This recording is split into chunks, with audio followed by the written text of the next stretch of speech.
Outrage is pouring throughout Argentina after 3 young girls had been lured to unthinkable torture and ultimately their brutal deaths, all as a mafia-style warning to others. And to top it off, the whole ordeal was live-streamed to social media.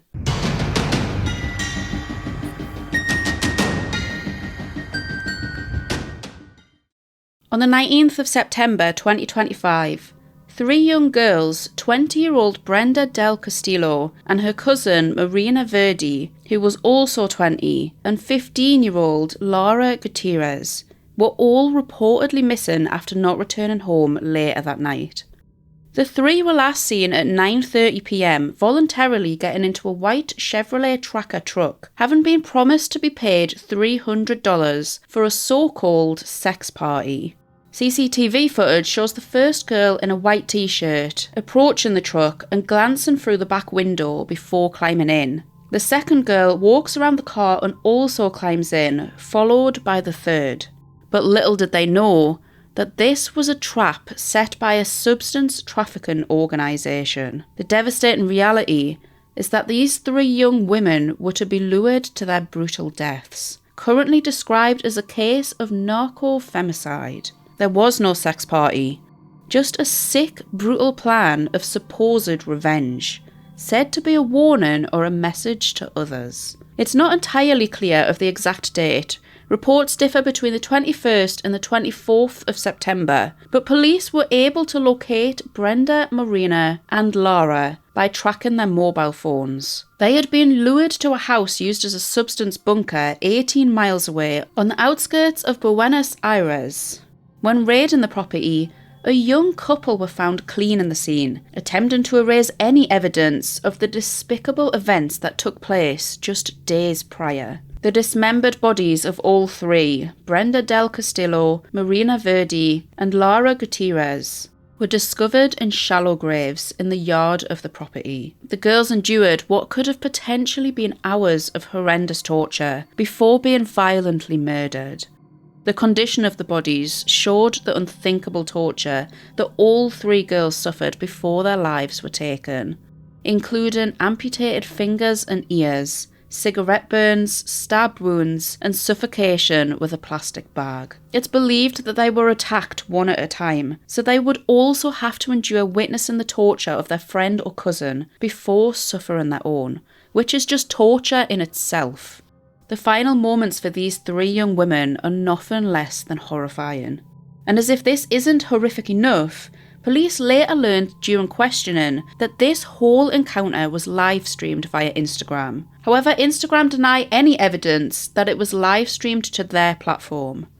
Examination of the remains revealed that they were likely killed the same night that they were taken, or during the early hours of the following morning on the 20th of September. The couple cleaning the scene were 19-year-old Daniela Lara Ibarra and 18-year-old Maximiliano Andres Parra, and both were placed under arrest at the scene, accused of aggravated murder and covering up a crime. In the days following, further arrests were made in connection to the murders. First, we have 28-year-old Magali Celeste Gonzalez Guerrero and 27-year-old Miguel Angel Villanueva Silva. Reports suggest that these 2 either occupied or potentially owned the house of horrors in which the crime took place. They were captured in a nearby hotel and are also facing aggravated homicide charges. Magali's mother has also came forward with some pretty incriminating text messages sent between herself and her daughter just moments before Magali's arrest. Some read, "The police are at home. Something happened at home. I need a few hours because if I go alone, I'm going to pay for everyone's plate if I surrender. The boss is going to find out and buy Celeste. I have to fix this. Give me a few hours, please. And you don't know anything. Don't say anything. Delete everything now. Delete it." Next is 29-year-old Ariel Jimenez, who was arrested while returning home. He was allegedly contracted to dig the holes and potentially bury the bodies, and is now facing charges of aggravated concealment. Police have since seized a shovel, a pickaxe and a speaker, all seen in the possession of Ariel that night. And finally, amongst those that were first arrested, Lazaro Victor Sotacuro, and his 30-year-old niece, Florencia Ibanez. Lazaro was the one driving the white truck that night, taking them from Ciudad Evita, 18 miles away, to Florencio Varela, directly to the trap, and he had his niece accompanying him. The truck was later found burned out in a wasteland 100 metres from the crime. Lazaro was captured at a hotel in Bolivia and charged with aggravated homicide with premeditation.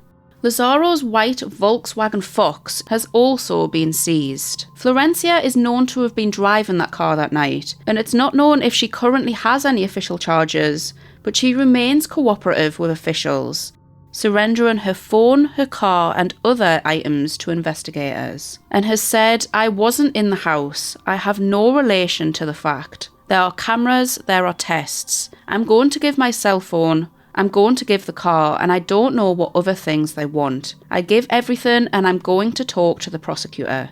The alleged ringleader of the group has been apprehended just hours ago from the time of recording this video. Police had released images of 20-year-old Tony Janzen Valverde Victoriano, who is also known as Little J or Jolito, with the assumption that he would be trying to flee the country, so they hoped that by having a national and international arrest warrant against him, it would lead to his arrest sooner, which clearly worked. He travelled illegally by bus from Bolivia and was captured in Puquisena, a fishing and beach resort area in Peru, after multiple telephone exchanges which allowed him to be located. As a child, Tony showed a violent profile, and investigators describe him as extremely bloodthirsty, with no limits when it comes to disciplining people. It's currently presumed Tony planned everything: the capture, the torture, and the live stream leading to their eventual murders. But it's thought that he may have potentially hired hitmen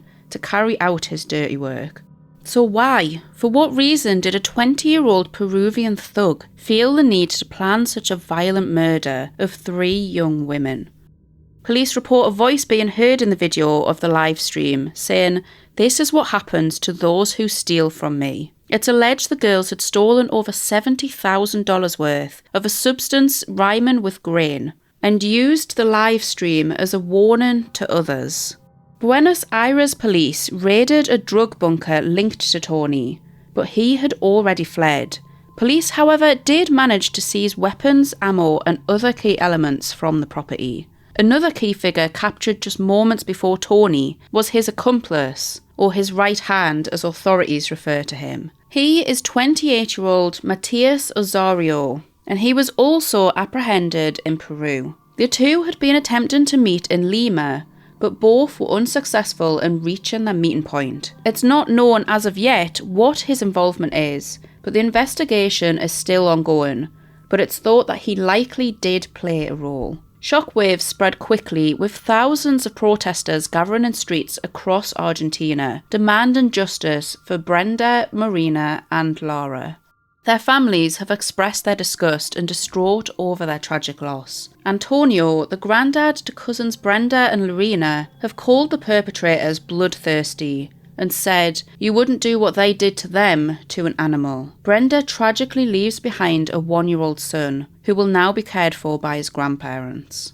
While some reports mention that the girls may have been sex workers, the reality is they were simply attempting to survive while trying to navigate to a new path in life. But what is certain is they did not deserve this horrific fate.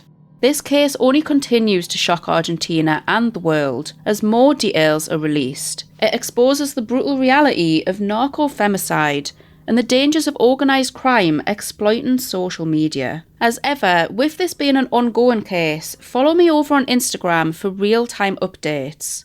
More and more details emerged while researching and even recording this video, so there will likely be many more updates to come. And for more cases just like this one, hit the subscribe button.